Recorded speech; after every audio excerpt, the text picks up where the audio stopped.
Come on, Livingston, we gotta go on and on and on. Together we can make it. We gotta go on and on and on. Come on, Livingston. Knocks it through. Mullen bursting into the box. Josh Mullen. Together we can make it. Mullen's ball across, it's turned in. It's Pittman who's got it. Livingston leads. Can they get the ball back in? O'Brien. The lead! And Livingston have the lead. Man, you score. Here we march to. The full-time whistle blows and David Hay celebrates. And the Livingston fans join in exultation. Come on, Livingston. Livingston have the lead against Rangers, and they are certainly rising to a few occasions on their return to the top flight in Scotland. Come on, Livingston. We gotta go. Hello and welcome to another new episode of TalkLivi. We're back again with more Livi related content, including post-match interviews plus loads of reaction and special features from the usual boys. My name's Jon, and for the final time this year and this decade, I'm joined by Andy and Callum to discuss what's been another busy week for the club. Good Christmas, lads? Yeah, really good, aye. Stupendous. Yeah, I missed Aberdeen, unfortunately. Oh, finally, so you'll try and not talk as much. Heard you were at the Lion King. It was amazing. It was family day out, it was Christmas. Could you just not go to the football? We tripped up north to the football. Don't think my nephew would have sat through that. There wasn't enough going on. Heard it wasn't a great game, to be fair. It was alright. Better than watching a load of folk dressed up as lions. Listen, the Lion King was good, but we're not here to talk about the Lion King. So, there you go. Here to talk about the Lions. Exactly. On this week's episode, we take a look back at the Boxing Day clash with Aberdeen as we face yet another day of frustration up north. We then hear post-match reaction from Gary Holt and defender Jon Guthrie following the Hibs game. We'll then review the game with Hibs as we give our reaction to the result. It's our last edition of feature What Does Your Fox In for the year. We take inspiration from the hit TV show Room 101. Find out what does our fox in this week. Andy will try not to cheat this week, just saying. And finally this week we take a look back at the last decade following Livingston as we give our best memories of what's been a crazy last 10 years following the club.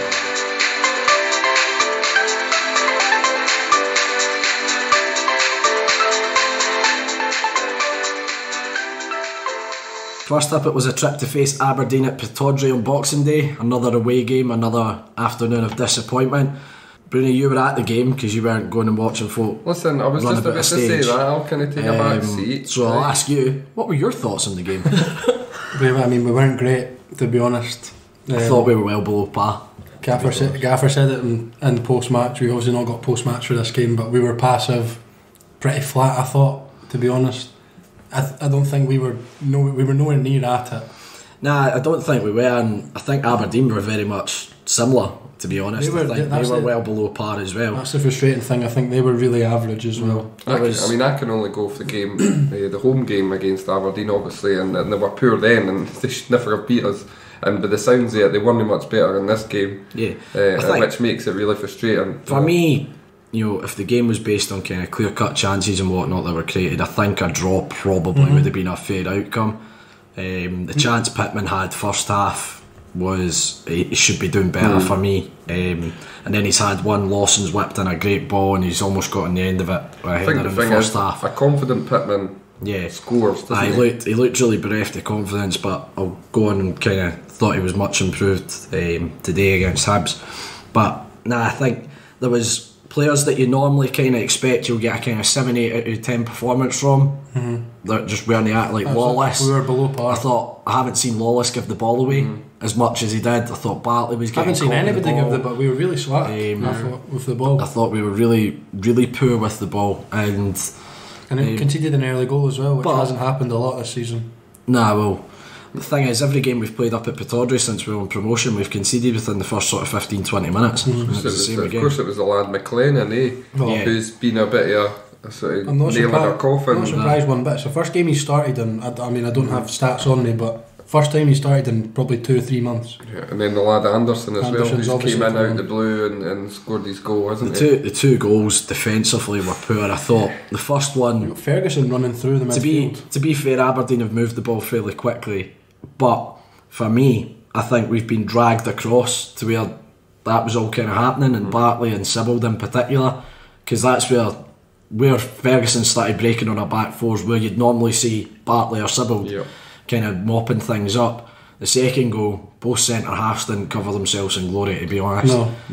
For that, they just defended both boxes better. Yeah, yes. Going by, Especially, like I say, I can only go by the highlights, and the 2 goals were really disappointing, especially the second one. The Lammy goes up to win a header that he's no right to win. He's no right to even go for, and then big Jon Guthrie's kind of pushed off the ball a little bit too easy for me. And your 2 centre halves are 30 yards. It's no great, and that's really annoying, because we've been pretty solid defensively in December. And you lose 2 cheap goals like that against anybody, it's poor, but against an Aberdeen team who weren't up to much. I don't know how they've scored 4 against us. They've been so average. You can say how average they've been, but tell you what, they've been clinical and we've not. It's as you mentioned, they've been better in both boxes in both games. That's the one difference between the two sides. I think the Lithgow missing was probably a factor. Would you agree? I mean, we obviously spoke at length about Sam Cosgrove being out for that game, which was a bit of a boost for us, but it didn't turn into that. No. Obviously, with the early goal conceded, it kind of gave us an uphill task at Pittodrie. It's never an easy place to go. I don't think Curtis Main provides the same sort of focal point as Cosgrove does, and he missed a sitter second half as well. Now, what I would say on a positive front is we've gone to Pittodrie, we've played well below par, and for 90 minutes we've been well in the game, right, for the entirety of the game. So, Gary scored a nice goal. I think the goal was really well. I think we took our goal really well, and Gary's touched on it a lot. He wants us to start getting results when we're not playing particularly well. I know we didn't get one, but on another day, Pittman slides it under Lewis or something like that. In the first half, we might have snuck a result, but I think a draw probably would have been a fair-ish reflection on the game. To be fair to a lot of the Aberdeen fans as well, when I was checking the scores and that on Twitter, and on the Aberdeen Twitter page, a lot of the Aberdeen fans were saying if the game ended in a draw, they couldn't have really complained about it. Took it to the corner for the last 5 minutes. There was one bit that wound me up right at the end. Was Lewis Ferguson was clearly offside. 30 yards offside. Right. And he just ran after the ball and booted it into the stand. Didn't get booked for kicking the ball away. On top of these 10 fouls and screaming at the ref. Oh, he's a rat. Bit harsh. He was fully praised for us before the game. Fucking hell. But that's obviously that's another assist for Lawless. And then before the Hibs game, that was 4-2 for Dykes. I'll tell you who'll be happy with Dykes' goal was Big Stretch, because Gary's touched it. He does a lot of work with the strikers and their movement and stuff. And if you've noticed, kind of the 3 headers Dykes has scored recently, it's all kind of runs across the front post. So I think that's something Stretch has been working. I mean, see for the start. See when you look at Dykes now. See for the start of the season to now. To me, he's a completely different player now. He looks more natural. He looks like he's been playing up front for 2 or 3 seasons in the top flight. He looks, and that's a credit to the coaching team. They're obviously doing a lot of work with him. The other thing for him is he's getting a run of games in that position, playing as a number 9. He's a focal point as well. And how many goals is that overall now? Is that double figures? He's got 10 for the season, 10 and 22. So that's a great record. Almost a goal every other week. When we signed him, did we expect him to score double figures? No. I would have said that he got 10 for the season. I would have been quite chuffed. But he's obviously we spoke about it when we signed him. We expected him to be involved in setting up a lot, but maybe not. I mean, it's not going to. We said he's not going to be a 20 goal a season striker. It could very well be. Halfway through the season, he scored 10 already. Well, I think was there not a stat on last player that scored double digits for us was Derek Lilly with 18 the season we won the League Cup. So that was our last player on the top flight. At the moment, if we keep playing the way we're playing, you wouldn't bet against him getting to that. Nah, you wouldn't.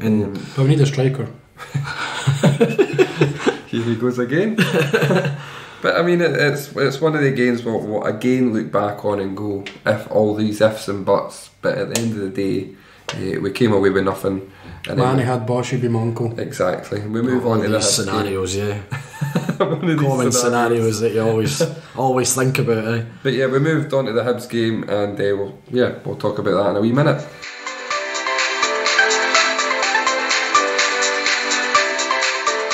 Next up, we faced Hibs at the Tony Macaroni Arena, a mid-table clash and a big one in terms of top 6 hopes for both sides.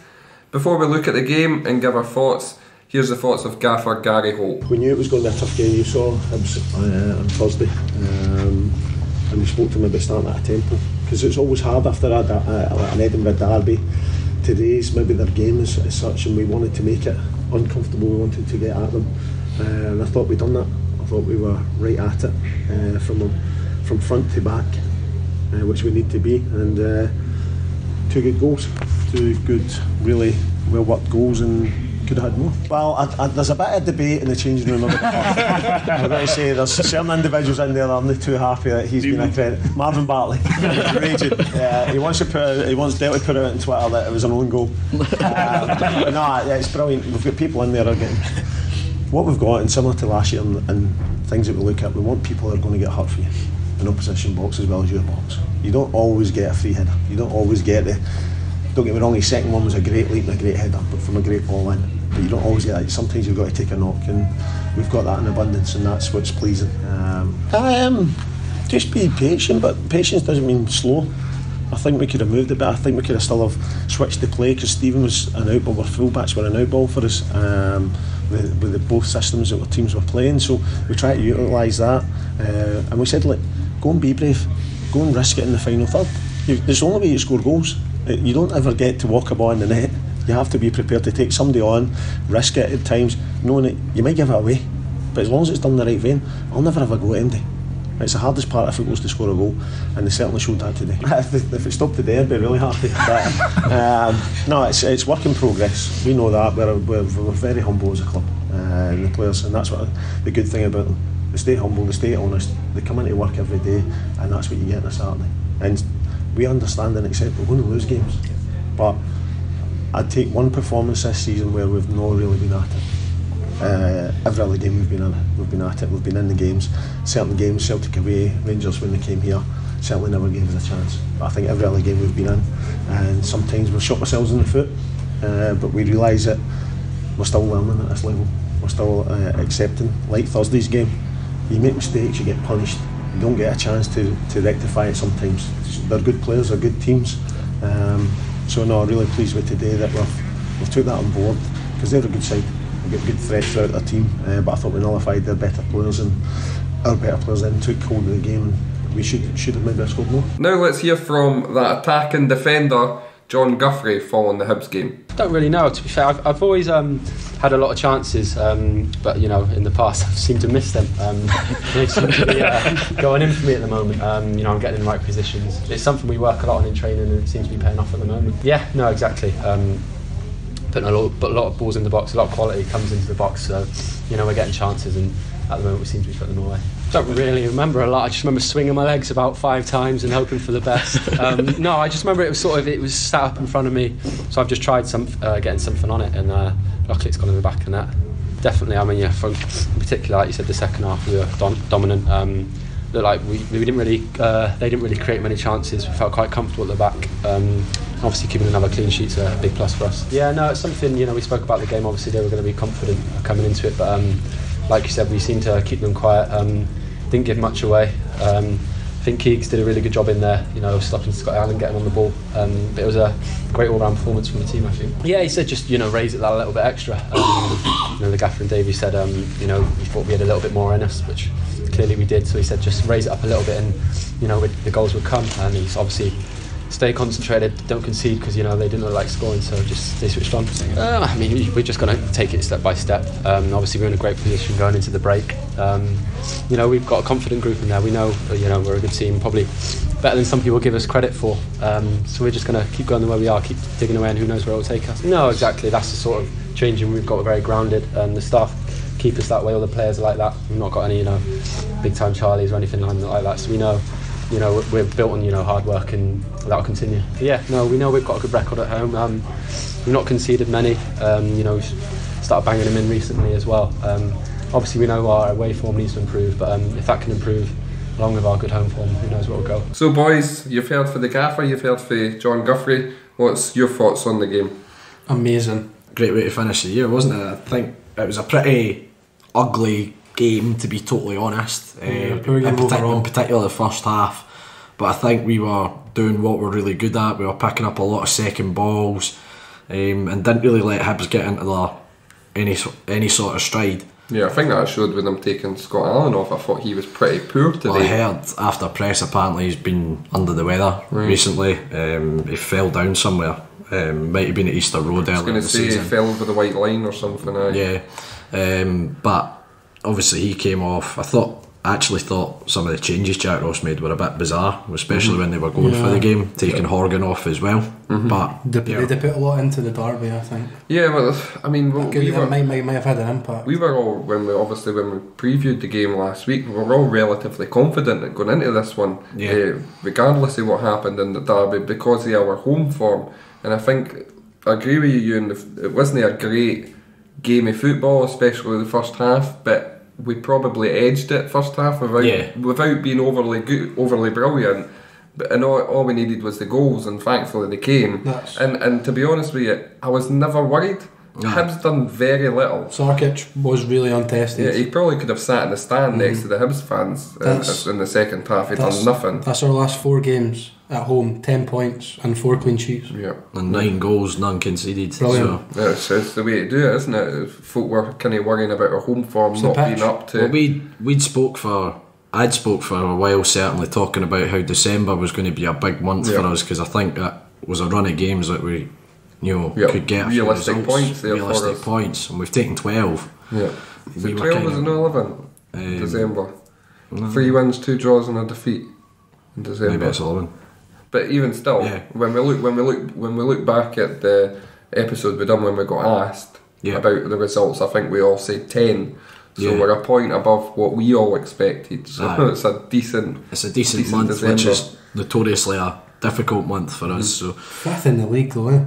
It's tremendous. I think, was it Callum Carson tweeted saying we started the decade against Elgin. 1-0 home win against Elgin. And that would have been in the 3rd division. Clean sheet. We're now beat Hibs 2-0 last game of the decade and sit 5th in the Premiership. Yeah. Can't ask for much more than that. And we are in charge of the Lothians. We are. We run the Lothians. I think I was looking at it just before you came up, you, and I was looking that since we've been promoted, we've played Hibs and Hearts 8 times now, and we've only lost 1 game in the 8 from and that was the game home to Hibs last year. Yeah, which is an absolute crazy start when you think about it, considering the size of those 2 clubs compared to us. Now, can we comment on the monster that we've created on the podcast, which is Big Bad John. Big Bad John. Wow. In the opposition's 18-yard box. Absolutely what signing, by the way. Was it his goal? Well, going by what he said in press, he's definitely claiming it. He thinks everyone else is jealous of him, especially Marvin Bartley. Yeah, we started something there as well, haven't we? There is no way Bartley's coming back for this. Sorry, Marvin, if you're listening. Unless you go on an absolute mad spree second half of the season, or you're trying to get pushed further forward. I was going to say, he'll be knocking on the gaffer's door on Monday just to play as a number 10. Penalties. But no, brilliant win. I think a wee bit of praise for Steve Lawson. I know we've been hyping him up recently, but I think considering he spent most of the game on a yellow card, I think he done really well to avoid. Again, that was something that surprised me tactically from Jack Ross. Not that I'm disappointed, Jack. Cheers. But cheers, bud. I assumed that he would put Boyle on him, to be honest, and let him have a run at him. With him being on a yellow card, but obviously he didn't do that, so quite happy with that. But I was a wee bit worried. I saw the first 5-10 minutes that they'd put Boyle on Lammy, and I thought if they'd have got in behind more than they did, that could have been a bother with but we didn't. That was the good thing about the performance today. We didn't allow their creative players to get on the ball. Keegan kind of marshalled Allen. He's very good when he gets given a job to do like that. Mind him doing it with Rogic last year in the 0-0 game at Livi. I wouldn't say we've criticised Keegs, but I think he had maybe been a wee bit off it. Off form a wee bit. But but today is these type of games running was Keegan unbelievable. so much because, as I say, when you give him a job, closing down men, right, it's incredible. and breaking the game up, that's what Keegan's become very good at. His game's developed over the years. He used to be a wide player for us, and now you look at him as a kind of holding midfield player. I think as well, you mentioned Lammy. He's came in for a bit of criticism recently. I thought he was really good today. Won everything, won his battles. The player I was really happy to see back to, running about like a wee dafty, like we know he can. Wee Pits. Was wee Pits. Yeah. I think it was terrific to see him, because he had a tough afternoon up at Pittodrie, didn't he? I actually felt, when you see Pits having a bad game, your heart bleeds for him. You feel sorry for him because you know it's not through a lack of effort. Yeah. The boy's trying his hardest. But it was good to see him back, snapping into tackles, pressing. And it was also, the other one I would say, it was good to see Robbie Crawford back. Yeah, coming back into the team. McMillan was again. Gary singled him out for a bit of praise post match as well, saying how he kind of kept Boyle quiet. Yeah, which, and that's the thing, that's what we go back to, that their big players didn't perform, and that's credit to our players. Yeah.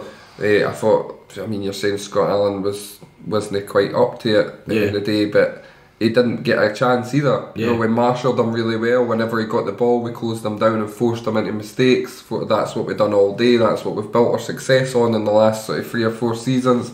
Hurrying players into mistakes, giving the ball away, and then we play. Yeah. And that's what we've done, especially second half. I thought the ball in for Guthrie second. Oh, it's a brilliant assist We Steve Togo. Steve Lawson. Lawson for Togo. He said, I can't remember which Hibs player it was, but he sent him for a hot dog twice. Twice. And then put a perfect ball right onto Jon Guthrie's head. Can he miss? Yeah. The best Togolese player ever. He's better than Adebayor. and listen, we spoke about it recently as well. He's been very solid when Nicky Devlin comes back. Now, we all rate Nicky Devlin. Yeah. He's been a great signing, but when he's back fit, he's going to have a job in his hands getting into the team if we keep performing. Lawson sees himself as a centre midfielder, done a bit in the press during the week, and he prefers to play centre mid because he sees more of the ball. I'd love to get him on this. I think he's such a character. The problem with he's playing Uno on Instagram the other day. Absolutely incredible. For the listeners, you might be wondering why we've picked and chose certain interviews. The reason why is because there's certain players that don't have very good English, so it would be very difficult to put an interview together with the likes of Steve Lawson. Seems alright now. We'll see. Hopefully. We'll see in the future. Speaks better English than you, Andy. That wouldn't be hard. He might write better English than you.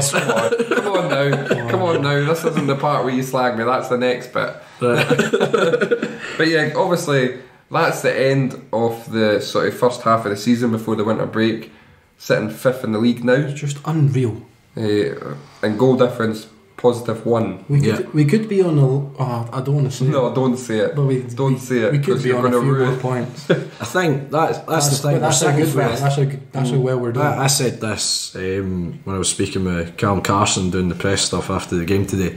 The thing is, we're sitting 5th, and brilliant. But we actually could be. I think we've left points out there in the first half of the season, so we could be better off. But looking at the table, I always go on about that 10 wins, right? Yeah. I think we're 4 wins away from seeing ourselves safe in another season in the top flight. And we've got a decent run after. We have got a decent run after the break. The break. What is it? We've got Rafe Rovers in the cup. We've got Hamilton and St Johnstone. St Johnstone at home, followed by Hamilton away, Motherwell at home, Ross County away, then St Mirren at home. And that's a lot of points up for grabs there, and I'm assuming after that we've got a bit of a tricky run in before the break. Rangers away, Hibs away, Celtic. There you go. So we really need to sort of get on the ground and get going right from the start in January. We're in good form, so I wouldn't put it against us to go and string a few results. The team in that, they're going away on their winter break now. A couple of decent looking friendlies, Anderlecht and Ajax's B-side, so it'd be a good test. A couple of young Ajax boys on loan. Tell you. As long as one's a striker. We really need a striker and a defender because we're not keeping enough clean sheets just now. Yeah, true, yeah. Look, we don't need either. We've got Hakeem Adolphin that can do both. I mean, I was looking at, so if here this season we're on 26 points plus 1, 25 points, sorry.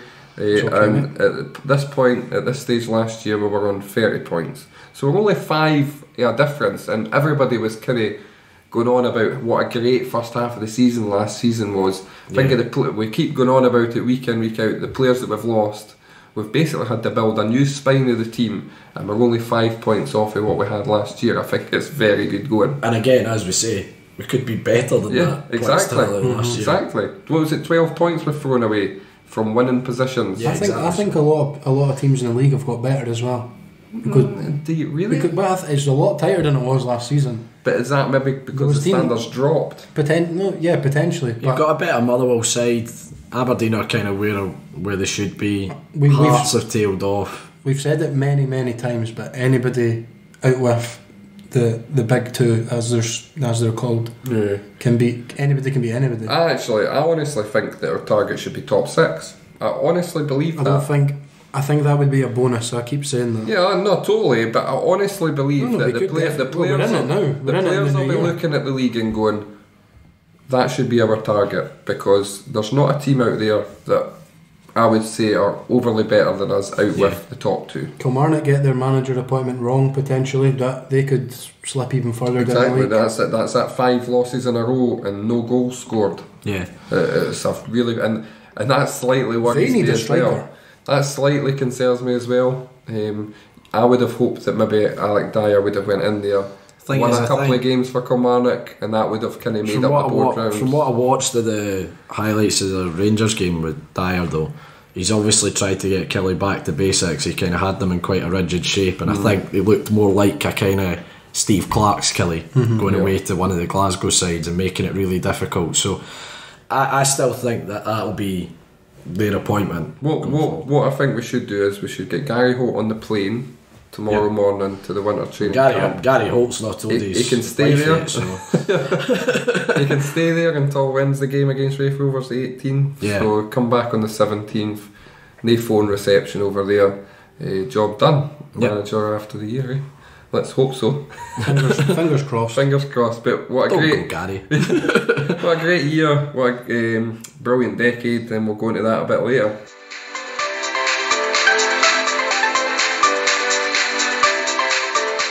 In our latest edition of the feature What Does Your Fox In?, our take on the hit TV show Room 101, we argue our case to try and rid the football world of some of our biggest pet hates.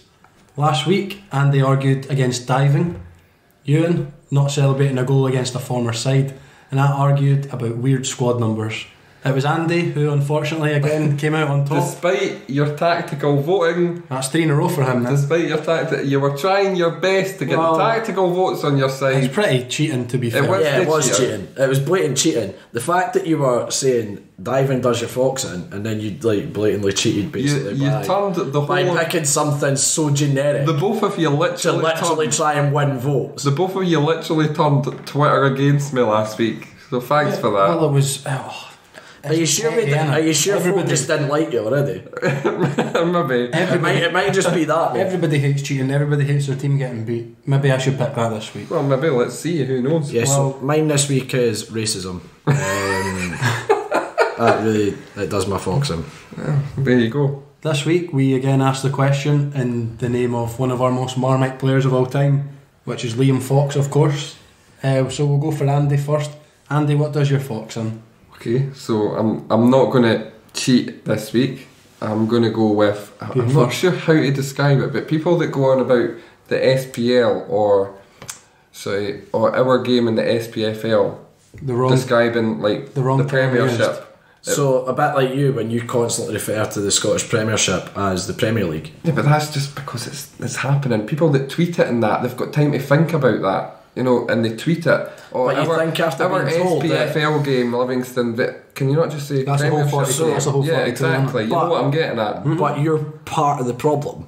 because you go on a podcast and keep calling it the Scottish Premier League when it's the Scottish Premiership. Yeah, okay, I hold my hands up. It does my foxing that I actually do it, but it still does my foxing. You actually, in a roundabout way, do your own foxing. To be fair, when I listen back and I say that, it actually does annoy me. So yes, it does do my foxing. Would have been a good one? Foxing Livingstone. Livingstone, yeah. With the E, that would. That's maybe one for future. I'd yet to reveal mine.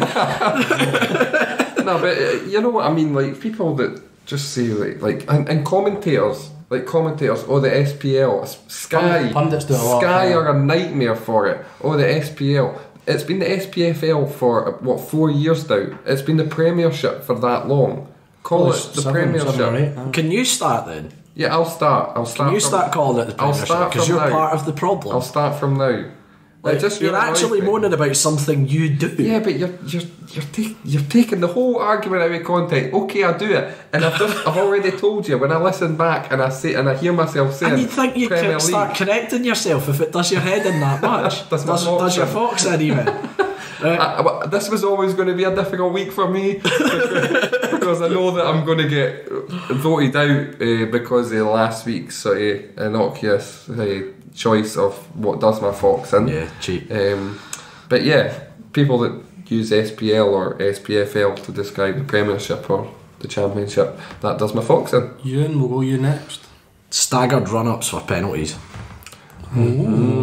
Honest to God. So Eamon Suda does your fox in then? Yeah, actually, as soon as I see someone do a staggered run-up, they'll miss. Right, it just puts the fear of God into me. It's like, go and just hit the bloody penalty. Right, Paul Pogba, I'm pretty sure he's still running up for that penalty at the start of last season against Leicester. Honestly, he took about 2 days. Did he score? I mean, he didn't take 2 days because a minute. It felt like time stopped when he was taking it. Right, good example of what I would say is a good penalty taker is the boy Paul Gallagher that plays with Preston. Mm-hmm. He just walks back to the edge of the 18-yard box, turns round and runs and hits it. Right? Yeah, I like turning round. Right? I rate that. See, I like that because you're not giving the keeper the eyes or he's not getting it right. You just turn round, hit it. Right? None of this. Like, it's like they're playing tic-tac-toe. Right? do you know what actually? Rashford does it as well. How many penalties have him and Pogba missed with a stupid run-up that they do? While we're on penalties, what annoys me is when goalkeepers face the other way. And they don't watch the penalty. I was going to say that the cocky penalties when they run up and pass it.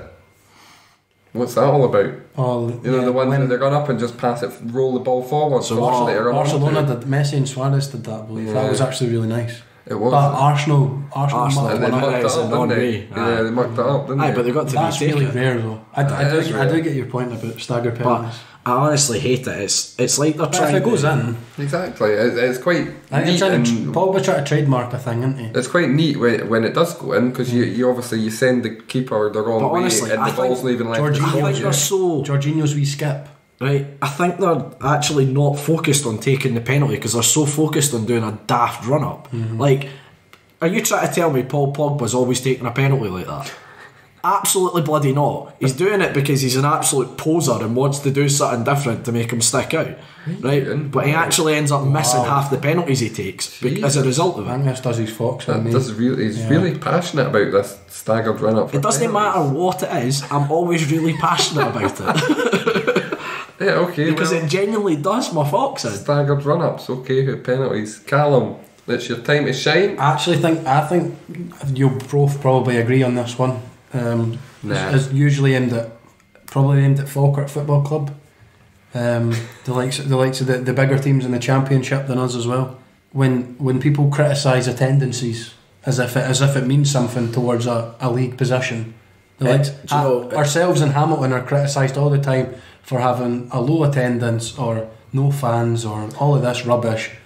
Yeah, we continually punch above our weight because attendances win you 0 points on the pitch. It doesn't bother me because it's really good to see all their delicious salty tears. It's quite funny. I mean, there was one tweet. It's annoying. There was a tweet today for a Hibs fan moaning about obviously standing waiting outside for the tickets and saying, "Oh, it doesn't matter for the 500 Livi fans that are going to be here today."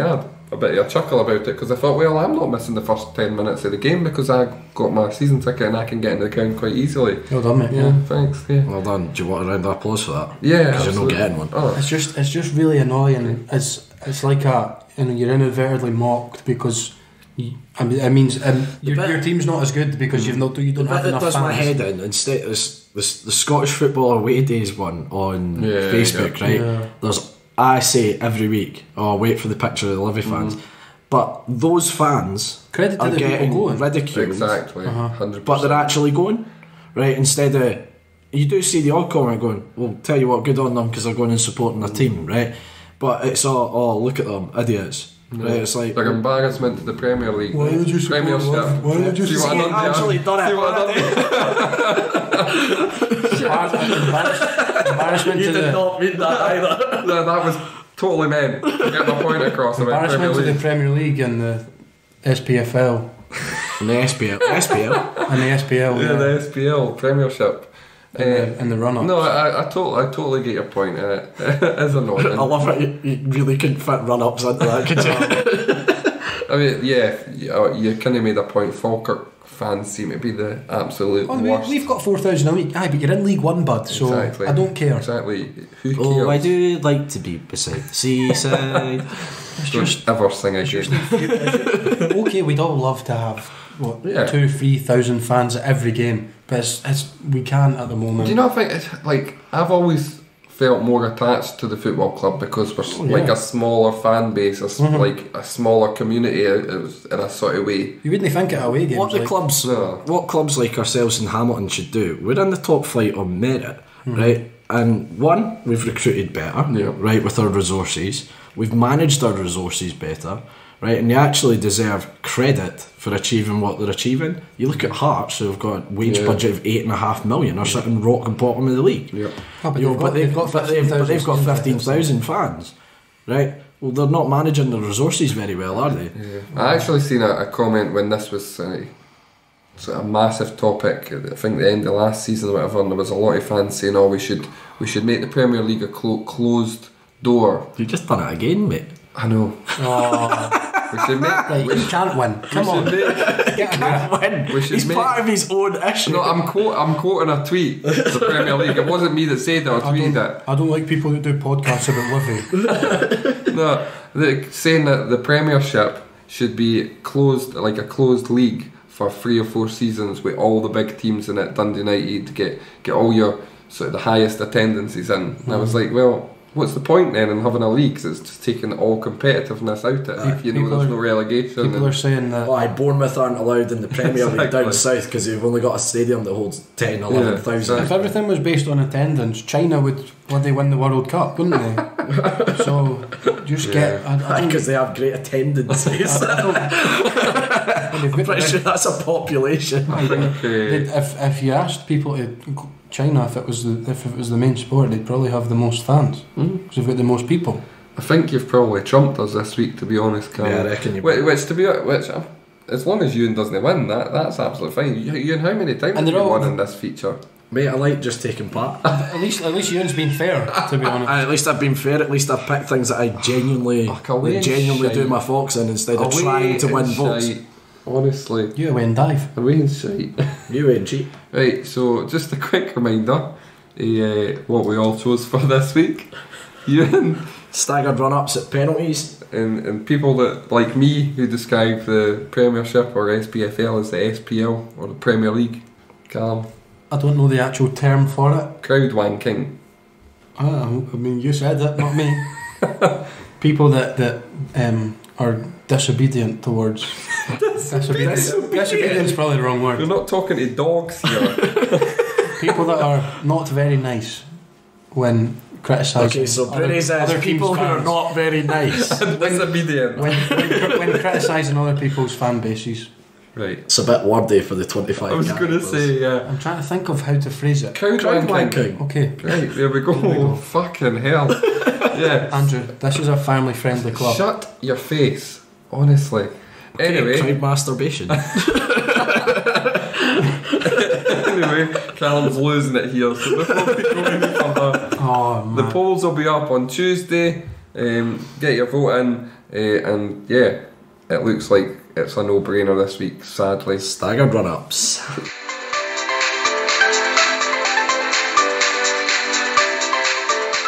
Finally this week, in a fitting way to end the podcast of 2019 and for the last decade, we thought we'd take a look back at the last 10 years following the club. Lots of ups and downs and then ups again.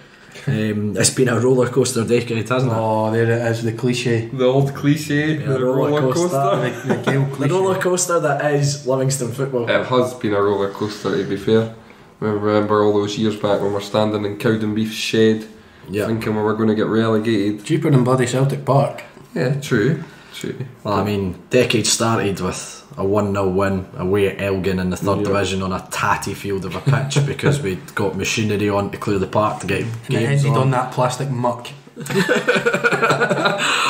it banned. It has been a pretty incredible decade. I think Amazing. if you'd look back at the very start of the decade and someone had said to you, listen guys, Livingston are going to be in the Premiership in 2019 going into 2020.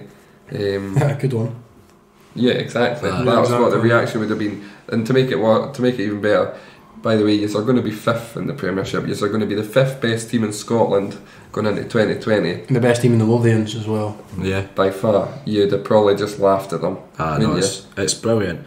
But we thought we would kind of do a little breakdown of individual kind of awards for the decade. Yeah, there was almost. a kind of a question on the Facebook forum. Yeah. With this, it's quite not annoying, but I was like, oh, we planned to do that in this episode, and You didn't call the boy out at all. No, it was interesting. Oh wait, you did. It was interesting to read some of the thoughts because there was a lot of them that I can. There was a few folk picking Jim Leishman. Yeah, Jim not quite sure Marvin of Andrews. not quite sure of the definition of decade. Maybe some of the individuals involved, but so we thought we'd start off with manager of the decade. Cal, any thoughts on managers? Oh, I've been thrown under the bus first. How? Hope the gaffer's not listening. I have to. Yeah, you have to go David Hopkin. Surely. I would. Andy probably wouldn't because he wanted him out. But Yeah. Okay. David Hopkin, we were relegated under him. Yes, he had half a season. League One, built his own team, which we had for 2 seasons running. Yeah.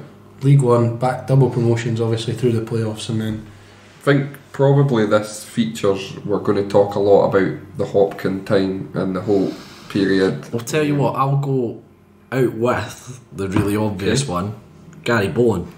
Gary Bowen's a great shout. shout, To be that was a fair. good shout. I think Gary, probably one of my favourite ever Livi managers. I loved his approach and everything. Not gonna lie, he used to scare the shit out of me as well. He's a scary individual. Yeah. I wouldn't cross him in a dressing room. But I think Gary took us when we were literally on our knees, getting demoted to the 3rd division, and took us back up, back-to-back promotions and to the 1st division. So It's a very good shout. Did we not finish 4th in our first season as well under Bowen? Fifth, Sorry. So I as a kind of out with the usual ones that I think everyone would say, I would say Gary Bowen. Would the current gaffer be on a shout? Do you think he would certainly be up there? I mean, he took over a team he'd basically at the start of the Premiership season. Yeah. probably be in our top first season. 3. That would be the top 3, I think. And he's solidified us in the Premiership, and he's continued that success into this season. Yeah. So yeah, that's probably the 3. But if we were to argue one, if there's only one, I'd go David Hopkin. I'd probably agree with Hopkin personally. It's difficult, isn't it? It is He difficult. produced a miracle. Exactly, and that's what you've got to. I mean, it's a miracle. It's a Andy miracle hates Jack staying in the Ross. Premiership. Yeah. It is, given our sort of the club of the size we are.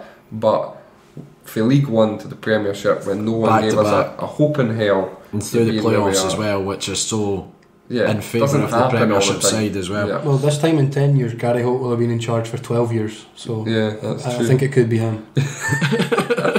Next decade. Next one, so player of the decade. I think there's probably. Wow. I think there's only one that stands out properly for me, considering the decade and the amount of years he's been with the club, would be Keegan Jacobs. Yeah. I think that's the obvious choice because he's been here through that entire decade with the club, pretty much through the Yeah. entire decade. And he's been a great servant. Local, well, I say local lad. He's obviously from South Africa, but he's lived and grew up in Livingston for all those years. Academy, I believe he went to. Yeah, if there was ever a player that you would put as a player of the decade, and obviously just celebrated his what do you call it? Testimonial, yeah. So we got there eventually. that was almost as big a struggle as you saying Premiership.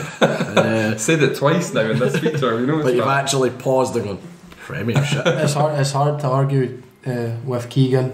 I think the boys that have come in under Hopkin, I think if we're looking at maybe the best players, I think you've got to look at Halkett. Yeah. I think he's the best defender. I think if you're looking at the longevity side, Keegan, hands down. Boy that we have a feature on, Liam Fox, was club captain when we came back up to the divisions as well, as a wee again and out there one. I was literally just going to suggest Talbot actually. Halkett in terms of ability, because I think he is, I'd say arguably the best centre half we've ever had. I think he's that good. I think as well. Pittman, how can you no mention Pitts? I was going to say both Pittman and Gallagher and Decky as well. And Keegan are the only. I think they're the only three that were in the Petrofac Cup winning team and the League One and good show and the playoffs. Is there any others? And they've all been brilliant in the Premiership for us as well. Is there any others we can think of back in the sort of early tens? Is that what Ian Russell would be one. Yeah, Bobby Barr, he was loved by the fans as well. Few good players there. What we agreeing on? It's quite difficult between the. I'd say Keegan. Yeah, because he's achieved everything. He's a legend, isn't he? Yeah. Worst manager of the decade. For me, there's only one. Tough. Richie Burke. That's exactly who I was going for. Richie Burke. He was absolutely horrendous. There's not often I'll call for a manager's head, but I remember being up at Dens Park on a Friday night. Mine actually, sorry. On a Friday night game, and that was his last game in charge, and we got beat 3-0. We were absolutely woeful, and I was like, he's gone. Did Burke take over for Evans? Yeah. So I remember Evans had us playing some absolutely fantastic probably some of the best football I've ever watched. John Collins was director of football. Left and brought in, and Burke got the job, and it was we went from one of the best teams to watch in the league to one of the worst, and within weeks. That was amazing. That team with Scugo and those. Yeah. Scugo, McNulty. We had a really good team. What's your shout? You kind of had a Kenny Miller light bulb moment. Kenny Miller. Was he there enough to say he was our worst manager? Was he manager? I mean, he had a fairly decent record, didn't he? In the Betfred Cup against technically, he won 3 and drew 2 in his managerial stint. He only lost to Celtic at Celtic Park and Motherwell. That was it. Motherwell at home, not good enough. Keep walking. Actually, a really nice guy, Kenny Miller. Okay, Callum. Interesting. Oh, yes. Yeah. Okay. For me, Richie Burke. Yeah, I think it's an obvious one. I saw a few people saying Burchell, which I just completely I don't disagree get that with. one. No, he performed a great escape and won the Challenge Cup. Yeah. I think I remember that. I remember when he got sacked, I was quite like, we should have gave him a bit of a chance. Obviously, it worked out well in the end, but at the time I thought, God, he's been given a bit of a poor hand there. And the transfer ban in the summer as well. He's unlucky not to have got another job as well. He'd done a reasonable job with us. So worst signing of the decade. There's a few. There's quite a lot. I think Hugo Faria next. Moses Duckrell. Duckrell is another one. Spaz Georgiev. What about the boy who was never seen? David Luongo. And there was another boy that went to Airdrie who we never seen. He went with. Proprotnik was on the bench every week and it done my head in. What was his name? Honestly, did my head in. I'm sure he went to Airdrie the same time as Hugo Faria did. I can't remember his name. That's really annoying. Oh, Brown. No, was it Brown? No, Ross Brown. It was a foreign name. I'll need to think it. Sorry, come back to me. Towards it was this decade, wasn't he? Yeah, came on loan for Celtic, didn't touch a ball. True. What about looked good in the warm up though. The guy for Hamilton we got on loan, who Boyd. Stephen Boyd. who we all thought that's a good signing. He and was he came and was Thomas absolutely Orr brilliant. on loan from Granite. Thomas Orr is a great shout. What a shout that is. Folk are going to slate me for saying, look at where we've come from, but we were loaning players for Hamilton. Yeah, and Morton, loaning players for Thomas Exactly. Orr. Oh wow. Jordan Sheeran, my good pal Jordan Sheeran. To be To be fair, fair, he scored a couple of goals. Some man. we'll let him off. You'll let him off. And he also has a brilliant story when he first signed, when Bucky got him with a suit for Yeah. pre-season as well. Kenny Miller could technically be worth signing as well. He probably done us Have you got a thing for Kenny Miller, he Callum? probably did us out of a good wage as well. and he's only scored. For me, it's He only scored against Berwick or something. For me, it's Spaz Georgiev for his ability to never lift his head and just continuously run off the pitch. For me, Duckroll, because I mean, for that whole 5 minutes in the pre-season game, He he was looked real saucy, amazing, man. and then he was never seen again because he was out in. But there you go, there was a point where he looked amazing. There wasn't a point where Spaz Georgiev Yeah, looked amazing. Duckroll and Georgiev were both on my mind, but I think did they play enough to be contender? Faria played every week and he was rotten. It's true. Thomas And he- Orr is a brilliant shout, by the way. He continued to play every week. Faria continued He's to play playing every Lowland week. League now. Is he? Thomas, alright. Oh. Yeah, no, you've got a point, Callum. But If anybody can send me a video and passing the ball forwards as well, that'd be great. Because I used to refer to Faria as a ghost because he was the most passive midfield player I'd ever seen in my life. so that's a tough one for us to decide. There's quite a few. We'll put a poll. Yeah, we could do that actually. I don't think we had anyone Polish. Jesus. Oh wow. So we're just going to end that now. Yeah. What about goal of the decade then? Oh wow. Scott Pittman, Tannadice. And that's the goal we've probably celebrated the most. For celebrations, yes. For maybe quality, Jimmy Scott. Jimmy Scott's halfway Jimmy line. Scott. Yeah. That's a good shout. Jimmy Scott. I think- It depends how you look interpret at it. Yeah, and obviously the one, the Keegan Jacobs at Firhill, the one that Yeah. obviously officially got us promoted. Scott Pittman's one against Alloa. What about is it Jordan White's second goal in the Petrofac Cup final, the fourth goal?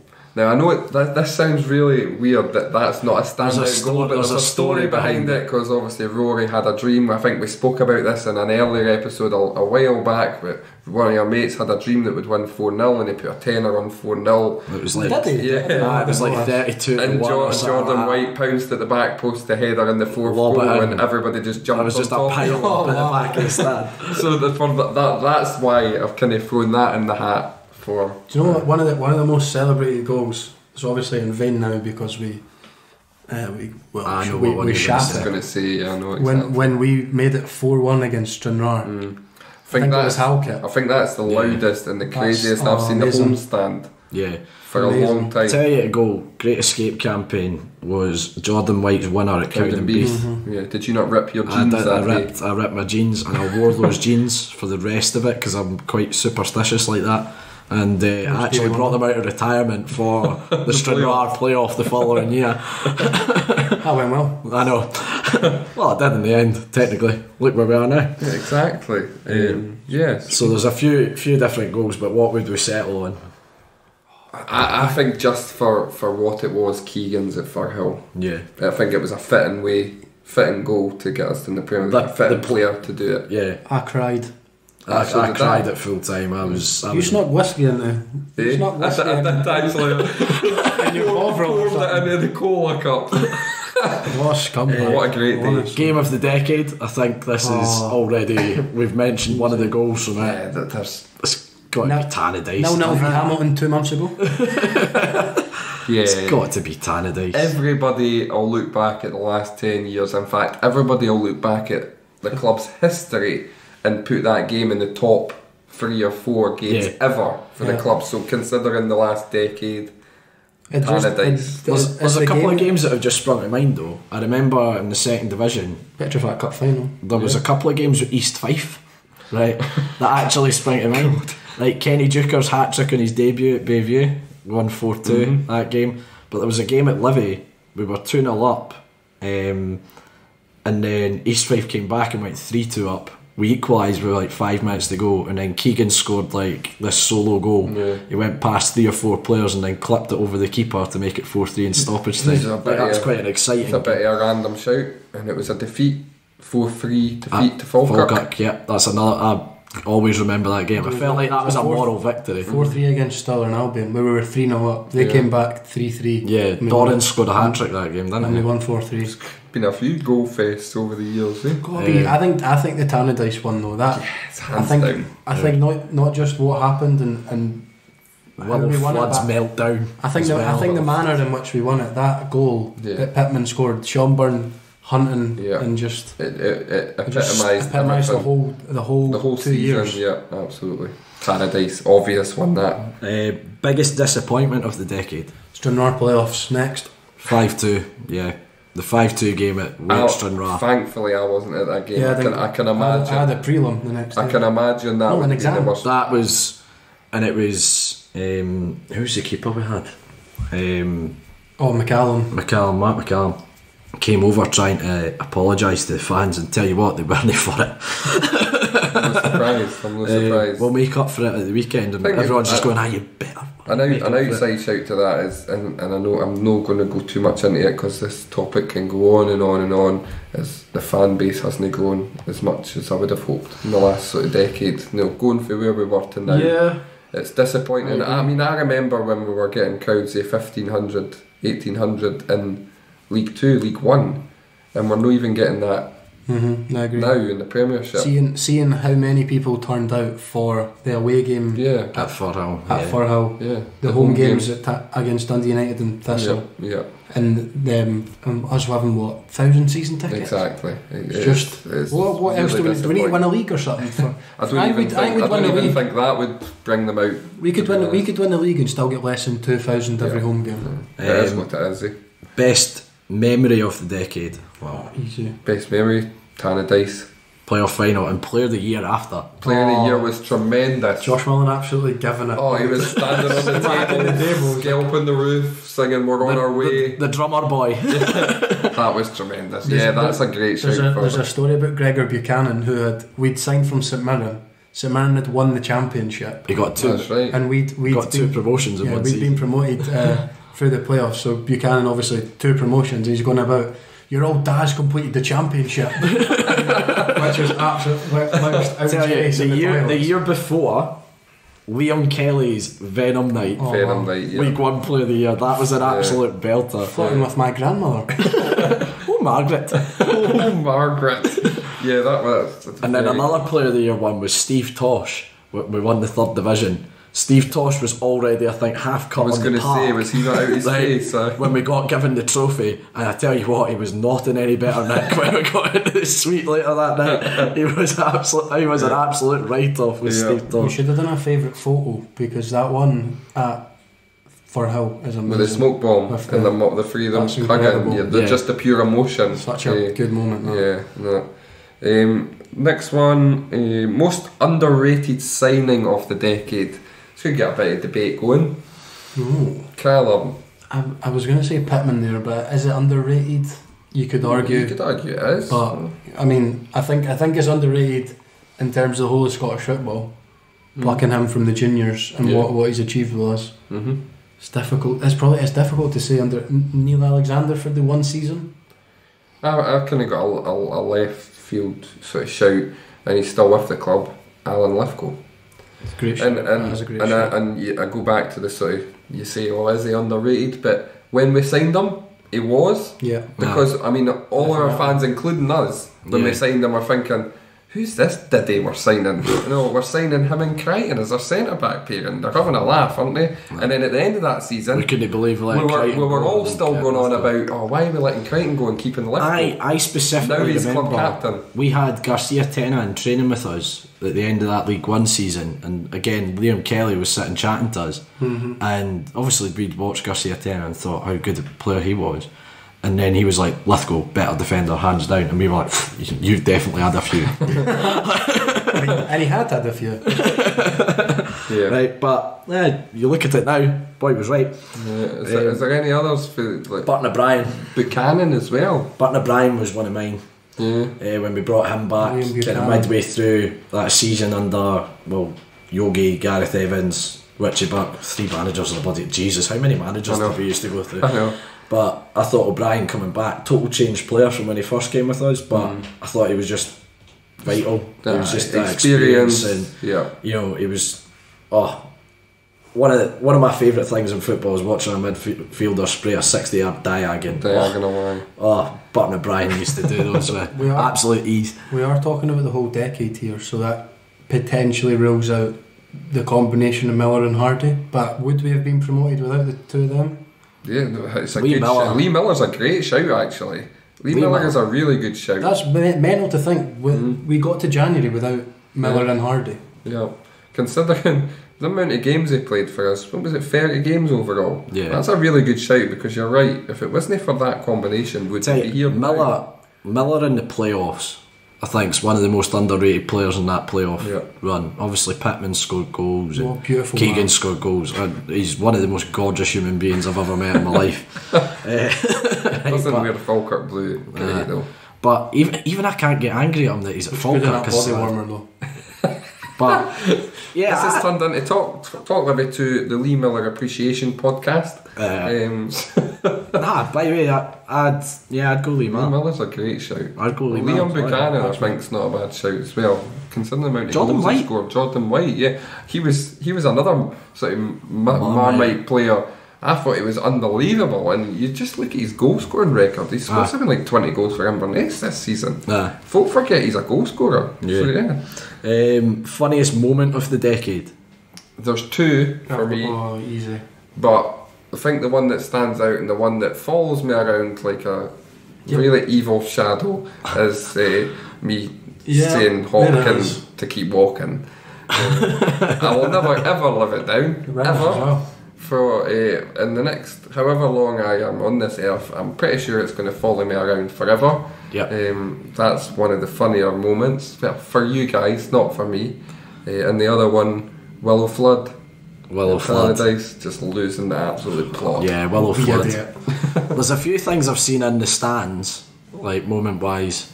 One was in League One when we played Queen's Park, and the lino didn't give a decision, and a Queen's Park fan ran from the back of the stand and then just started waving their glasses at the linesman. That I remember. Out of things I've seen. And then Callum Waugh, who sits next to us, there's been a couple of shouts that he's made. That would be the angriest man in football. Yeah, the angriest man ever. But there's a couple of shouts he's made. There's a reason you're a lino. Bash. Fantastic. Right, there's a few shouts that he's made because he's obviously his mouth processes a lot quicker than his head does. Right, when he comes out with some of these shouts. It's like Andrew with a pie in front of him. Yeah. But thanks, Callum.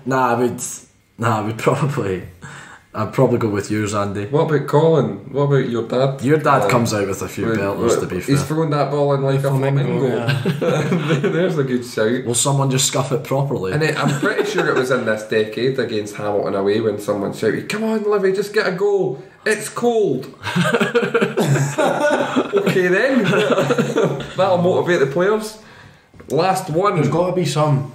There was a video on the. It was like the club's Twitter or something like that. I think it's Declan Gallagher's doing an interview, and he's like, "Who's the funniest in the squad?" And I think he says himself or something. He's like, "Nobody in this team has any banter." And you've just got like Lammy, Liam Kelly, and all that behind him, giving profanity signs and all that, which is brilliant. The final one for this feature, and a good way to end, I think. Hopes for the next 10 years. Champions of Europe. Minimum. Yeah, okay. Or he's got to go. Okay. No. Realistically though? Realistically, still be in this league.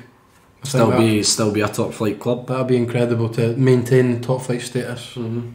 Yeah, I'd agree with that. Is it realistic? Perhaps. Maintain our league status. Increase the crowds. Challenging the cup final, maybe. Increase the crowds. Stability for the club. Derek White sacked. Financially, stability for the club. I agree with that. Derek White sacked. That's a belter. It's his fault for the queues today. Yeah. It was not acceptable, Derek. Yeah, shocking. Sack the slow. Cheers for your help with the podcast. Yeah, I hope you've enjoyed the sort of a wee rundown of the sort of last 10 years following the club. I think it's fair to say it has been a roller coaster, to use that cliche again, but one that we probably wouldn't sort of. It's never boring supporting us, is it? Oh no. Who would want to just win the league every year? Exactly. Ken? Exactly. Tell Get you a bit what, of excitement about if the it. next decade's anything like this one, we're in for a treat. Hell of a And for a journey. roller coaster, mate.